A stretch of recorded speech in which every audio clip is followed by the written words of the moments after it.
안녕하세요. 브랜든입니다. 미국 날짜로 10월 19일 날 파월 연준의장이 연설을 했죠. 연설 후 그날 짧은 인터뷰한 것을 번역해봤습니다. 연상 끝난 다음에 파월 연준의장이 한 인터뷰에 대해서 잠깐 말해보겠습니다. Given everything that's going on in the world and in the economy, there's a lot to talk about, a lot to discuss. Let me start with something you just referred to, which is the surprise to the upside in the economic data, despite, as you termed it, I think, historically fast pace of growth. Are you surprised at how resilient the United States economy is? Just today we got jobless claims numbers, surprised because they were low. We got the retail sales numbers you mentioned. We got industrial production. Across the board, it seems like a very strong economy, despite all you've done to try to slow it down. Yes, so we certainly have a very resilient economy on our hands. We've got the economy growing strongly. If you think back a year, many forecasts called for the U.S. economy to be in recession this year. Not only has that not happened, growth is now running for this year above its longer run trend. So that's been a surprise, driven largely by consumer spending, driven by a very strong job market with people getting jobs with first high nominal wages, and then as inflation has come down, real wages, which is spurring spending. And we've also had inflation coming down. So, you know, it really is a story of much stronger demand. There may be some ways in which the economy is less affected by interest rates. It's hard to know precisely, but for example, many companies, any company with bond market access will have termed out its debt, right? And therefore may not be feeling the effects of higher rates.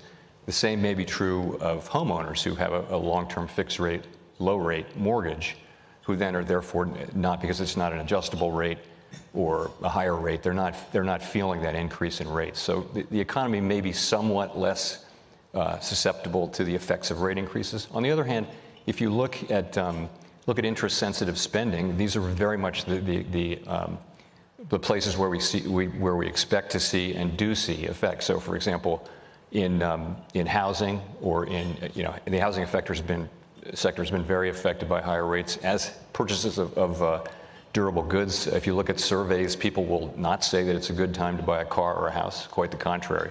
So we see policy working through its usual channels. It may just be that rates haven't been high enough for long enough, and again, it's all happening in a context of very strong demand. We've heard other people speculate maybe the terming out of debt, as you say, both corporate debt and household debt, may diminish the effectiveness of rate hikes. Do you have a view on whether that's true? And if it is true, what does it say about monetary policy? Does it mean you have to go farther in the rate hikes, or do you just not have the power to affect it? So no, I don't think that there's a fundamental shift in the way that interest rates affect the economy. There may be some differences in this cycle because of what I mentioned. As I mentioned, we are seeing the effects where we expect to see them, which is interest-sensitive spending and also asset prices to some extent, and the exchange rate, which you're also seeing a strong exchange rate, which is disinflationary. So I don't think there's a fundamental change in the way monetary policy affects the economy. And again, it goes back to just very strong demand. We take the economy as it is. We take fiscal policy and the economy and all the things we don't control, they come to us, and we conduct policy always to achieve maximum employment and stable prices. So we just take what comes. The fact that we have a strong growing economy, a strong growing labor market, and inflation coming down, these are the elements that we want to see to achieve the outcome we want. It may take more time, but ultimately, this is the kind of thing you would want to see along the path to getting through this without a big increase in unemployment. How much effect thus far has the Fed had? We all have memorized now long and variable lags. How long and how variable, and where are you in that process? Are you at the 25% point, the 50% in terms of seeing it in the effect in the real economy? So there's no precision in our understanding of how long lags are. One thing that has changed in the modern era is that markets now, over the course of the last 30 years, central banks have decided, instead of being secretive, to be very transparent.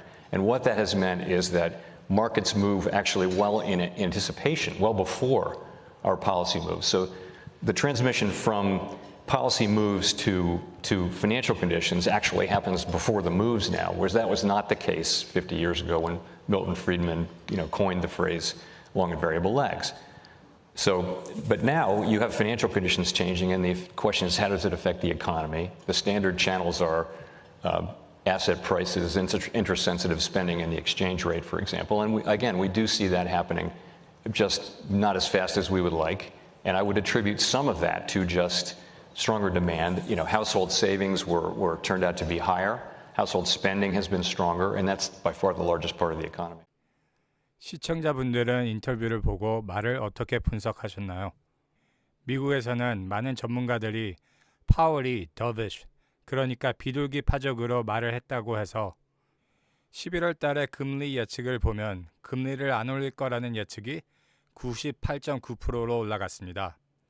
이것은 한 달 전만 해도 69.7%였고 일주일 전에는 93.8%였습니다. 파월 연준 의장은 강력한 소비자 수요에 대해 얘기를 많이 했는데 9월달 소매 판매를 보면 예상보다 높은 0.7%를 올라 미국 소비자들은 아직 돈을 많이 쓰고 있다는 것을 볼 수 있습니다. 그러나 전 영상에 말했다시피 미국 일반인들은 돈이 떨어지고 있습니다. 돈은 많이 쓰고 있는데 빌린 돈을 다 쓰고 있으니 소비자들이 얼마나 더 오랫동안 강한지 되게 중요한 부분입니다. 그리고 한 2주 전 미국 실업률이 아직 낮은 3.8%로 나왔죠. 그런데 하나 아셔야 될 부분은 정규직 근로자는 22,000 떨어졌고 올라간 부분은 다 시간제 근로자였습니다. 그리고 직업을 2개 이상 가지고 있는 사람들은 12만 3천이 늘었습니다. 경기 침체 예측하는 전문가들 중에 제일 눈여겨보는 데이터가 미국 실업률이니 이것도 올라가는지 꼭 봐야 됩니다. 이 영상이 좋으셨다면 구독과 좋아요를 부탁드리고 여태까지 시청해 주셔서 감사합니다.